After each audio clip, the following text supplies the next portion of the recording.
No, check this out. No homo. No homo. Come here, man. Hey, yo. Kevin, come here. No homo. We're going to have a contest. You know we're going to have a contest. We're going to get our breath first because your breath be stinking sometimes. And we're going to go back and forth. Uh-oh. You know, first of all, make sure my mic is on. Before I even get into trashing Diddy, you know, I'm going to acknowledge him on a special day. I bought the album, you know what I'm saying? You bought I didn't ask you for nothing. No, you didn't. I didn't ask you for nothing free. Yes. I downloaded it. I didn't go to the store because I'm lazy. I thought you said you bought it. You ain't say you downloaded it. Get your story right. You downloaded, you bought it. You lying. Oh snap, it looks like some spicy footage has surfaced online, stirring up a ton of buzz about what went down with Usher and Justin Bieber back in the day. There's been endless gossip about Diddy's hardcore tactics with young stars, and this video might just settle all that noise. What did Diddy get these two into? Strap in, because this story is a total mind blower. There's been loads of talk about Diddy throwing his weight around in the music scene. He's big on scouting talents like Usher, but there are some sketchy stories floating around too. There's a vibe that he might not have always had Usher's back, and there's chatter about him getting a bit too close for comfort with Justin Bieber when he was just a teen. Justin, you ever seen the movie 48 Hours? Right now, he's having 48 hours with Diddy, him and his boy. They're having the times of their lives, like you know, where we hanging out and what we doing. We can't really disclose, but it's definitely a 15-year-old's dream. You know, I have been given custody of him. You know, he signed to Usher. I had legal guardianship of Usher. Word is that Diddy and Bieber kicked it for a couple of days when Bieber was only 15. There's a clip going around of Diddy gifting him a Lamborghini and chatting about Bieber driving it when he turned 16. That's got everyone on high alert. Some think Diddy was dragging Bieber into some grown-up drama way too soon. And let's be real, stars like Bieber, they need solid guidance, not to be tossed into the deep end before they're ready. But it's not just this. Diddy's also caught some heat for assault allegations and other messy stuff. Not everything might be true, but with ex-colleagues and folks close to him raising eyebrows about his behavior and even his motives, it's tough to just ignore. You gotta take it with a grain of salt, but it's pretty wild how people are linking Diddy's influence to the troubles folks like Usher and Bieber ended up facing. Maybe there was some bad juju from Usher's early days with Diddy, especially considering all the legal drama Usher's had to deal with. There was a time where I was sipping lean, I was popping pills, I was doing Molly, you know, shrooms, everything, and it was just an escape for me. I was just young, you know, like everybody in the industry and people in the world who experiment and do, you know, just. And Bieber? He's been pretty open about his own struggles with addiction and legal issues, and some are whispering that Diddy might have played a role in those problems. Now, flipping back to Usher, this guy's been in the spotlight since he was practically a baby. Back in 2016, he spilled to Howard Stern that he really learned about fame from hanging with Puff Daddy when he was just 14. Usher's got this whole tale about being part of what they called Puffy Flavor Camp. Picture this, young Usher wows Lil Reed with his tunes, and next thing you know, he's off to New York living it up with Puffy at the height of Bad Boy Records. Talk about a crash course in fame. Moved to New York City, and I lived with Sean Puffy Combs for a year. That's the crazy thing. Now, that was L.A. Reid's idea, right? We're sending you over to something called Puffy Flavor Camp. There you go.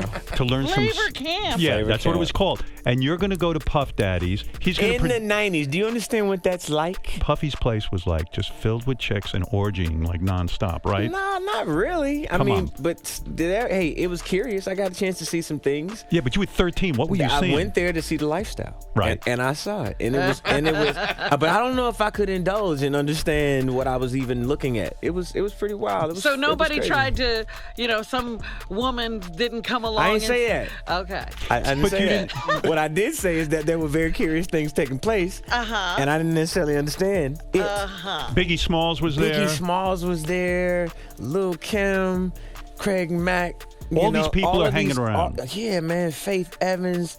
And your parents Jodeci, were Mary okay? J. Blige. They didn't know nothing about this shit. Oh. I was having a good time. You know what I mean?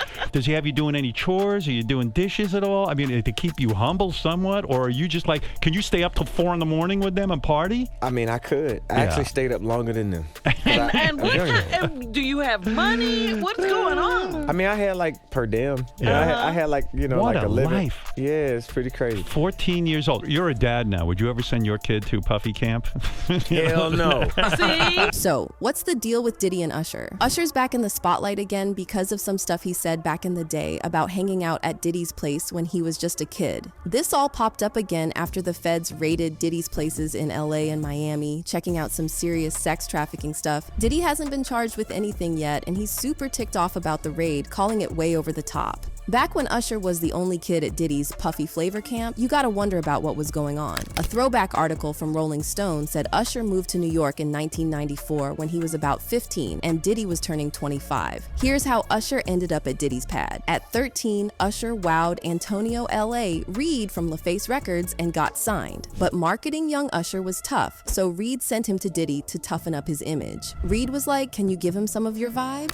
He wanted Usher to be more than just the pretty music LaFace usually produced. Reid later said it was risky sending Usher to Party Central with Diddy, but it worked out. Usher got to hang with stars like Notorious B.I.G. and Mary J. Blige and really got a taste of what being a star could be like. Diddy didn't just show him the ropes, he made sure Usher kept up with school by paying for a tutor and even gave him an allowance to keep him out of trouble. Diddy played a big role in launching Usher's career, producing his first album in '94. Although it wasn't a hit, it laid the groundwork for Usher's future success, and when Usher's voice changed and nearly got him dropped from LaFace, Diddy was the one who convinced Reid to keep him. Even though Diddy didn't produce Usher's second album, My Way, which was a huge hit, Usher never felt cut off from him and saw Diddy as a big brother figure. But when Stern asked if Usher would let his own kids stay at Diddy's, Usher was quick to say, hell no. Usher's firm hell no to letting his kids stay at Puffy Camp speaks volumes, especially with all the recent troubling allegations against Diddy. From Cassie to Lil Rod, the accusations describe a lifestyle that's definitely not kid-friendly. Cassie's lawsuit, for instance, talks about some really messed up stuff, including physical abuse and being forced into bad situations. Her claims suggest a pattern of manipulation and control that raise big concerns about the kind of atmosphere Diddy might create around him. Then there's Lil Rod, whose own stories of manipulation and assault during his time working on the Love album further highlight the potential risks of being too close to Diddy's inner circle. Given all this, it's no wonder Usher, despite his own transformative experiences at Diddy's side as a young artist, would hesitate to expose his kids to such an environment. His protective stance likely comes from a deeper understanding of the challenges of growing up in the spotlight, amplified by the recent allegations against Diddy. It's a cautious approach to making sure his kids avoid potentially harmful situations, reflecting a shift towards more conscientious parenting in the entertainment industry. Both Usher and Justin Bieber share this unique experience of being thrown into the limelight under Diddy's wing at a young age, a time when they were probably too young to fully understand the complex dynamics of the entertainment world. For Usher, being introduced to the high-energy lifestyle at Diddy's Puffy Flavor camp as a teenager gave him an early glimpse into both the perks and pitfalls of fame, something he navigated with a mix of awe and confusion. Similarly, Justin Bieber, mentored by Usher and encountering Diddy during those key years, found himself in the spotlight with access to luxuries and experiences that most teens can't even imagine. This shared journey highlights the challenges young stars face when they are pulled into adult worlds, often shaped by figures like Diddy, before they're ready to handle the repercussions. Just like Usher, those awkward clips of Diddy chatting with the young Justin Bieber have resurfaced, especially since the feds raided Diddy's places in Miami and LA. In these clips, Diddy is seen grilling a kind of nervous Bieber, who was about 16 at the time, asking why he's been keeping his distance. These raids on Diddy's homes by Homeland Security are part of a big sexual trafficking investigation. Diddy's lawyers are calling the raids over the top, arguing they used way too much force. Despite the raids, Diddy wasn't detained, and he even had a chat with the authorities. Neither he nor his family members were arrested, and they're free to travel, his lawyer says. Diddy's really in the middle of it all right now. Lil Rod's lawsuit has blown up online, filled with drama about private jets and wild parties, and guess who's right at the center? Yep, Diddy. Meanwhile, the feds are digging into all of this. Let's talk about Rodney Jones, aka Lil Rod. He's a Grammy-nominated producer from Chicago, and he's really putting the pressure on Diddy. Rod dedicated a whole year to working on Diddy's Love album, only to be shortchanged on the cash, publishing shares, and royalties. Now, he's suing Diddy, even though it's costing him a ton. He's been trying to sort things out with Diddy for the last 6 months, but no luck. Diddy's been dodging him and leaving him high and dry. Rod's not holding back in his whopping 105-page lawsuit, spilling the beans about his time with Diddy. He hung out at Diddy's Lux LA and Miami places, partied on his yacht, and was basically on call 24/7 to record everything. And boy, does he have some footage, hours of Diddy and his crew getting into some seriously shady stuff. And then there's the Hollywood-level drama, like that time on September 12, 2022, when things got super intense in a recording studio with Diddy, his son Justin, and some guy named G shots were fired, and G ended up bleeding on the floor with Rod just feet away, totally shaken. But Rod's and Cassie's lawsuits are just the beginning of Diddy's troubles. The feds have been swarming Diddy's places in LA and Miami, like something out of a blockbuster movie tied to a major trafficking investigation. Cassie was the one who first blew the whistle on Diddy, leading to all this chaos. Imagine this: helicopters buzzing, agents everywhere. It's like a Hollywood action scene outside Diddy's LA mansion. They even picked up his sons, Justin and King, right outside their posh Holmby Hills home. And when they hit his Miami place, Diddy was there, but they got his phones before he could fly off to the Caribbean. Word is they're really interrogating people linked to alleged trafficking, domestic violence, and racketeering, and they're not done. More interviews are coming up. Homeland Security Investigations is serious about cracking this case, working with local law enforcement to get to the bottom of it. But Diddy's staying quiet about the whole ordeal. Cassie's lawyer, Douglas Wigdor, is fully supporting law enforcement's efforts to serve Diddy some justice. And Tyrone Blackburn, who's representing a couple of the accusers, says it's about time Diddy faced the music. But here's the twist: we're still not sure if this raid is directly connected to those lawsuits that have been piling up against Diddy recently. One thing's clear though, Diddy's facing a storm. Beyond these new lawsuits, Cassie dropped serious accusations back in November, claiming Diddy was involved in brutal beatings and sex trafficking. She wasn't the only one, as 2 more women came forward with their own stories during Thanksgiving week. Diddy's been denying it all, but the pressure's mounting. He even stepped down from his position at Revolt TV, and several companies have distanced themselves. Looks like Diddy's in for a rough ride ahead, but he's not the only one on this ride. It seems like his son inherited some of the troublemaking genes himself. It's no shocker that big shots like Diddy are under the magnifying glass for past actions. When you've been at the top as long as they have, you're bound to kick up some controversy. With everything that's been said, it's not shocking that Diddy recently had some run-ins with the law, and just when you think you've heard it all, there's always something new popping up in the headlines. Don't forget to check the next video and let us know what you think about the feds exposing Usher's freak-offs with Diddy down below.